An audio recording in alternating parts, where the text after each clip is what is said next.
প্রতিষ্ঠানে সংখ্যালঘুদের জন্য উপাসনালয় নির্মাণ এবং প্রতিটি হোস্টেলে প্রার্থনা কক্ষ বরাদ্দ করতে হবে। 7.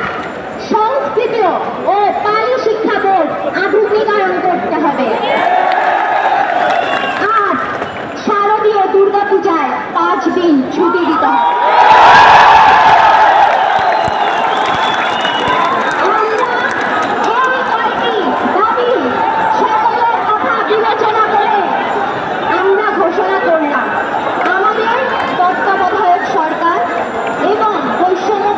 ছাত্র আন্দোলনের কাছে আমরা আহ্বান জানাই, দ্রুত এই পদক্ষেপগুলো বাস্তবায়নে আলোচনায় বসতে হবে আমাদের সাথে। আগামী 3 দিনের মধ্যেই এই পদক্ষেপ বাস্তবায়নের জন্য যথাযথ কার্যক্রম এর পরবর্তীতে যদি আমাদের দাবিগুলো না মেনে নেওয়া, আমরা পরবর্তী কর্মসূচি ঘোষণা করব এবং রাজপথ ছাড়ব না। আমরা একটা শান্তিপূর্ণ সমাধান চাই।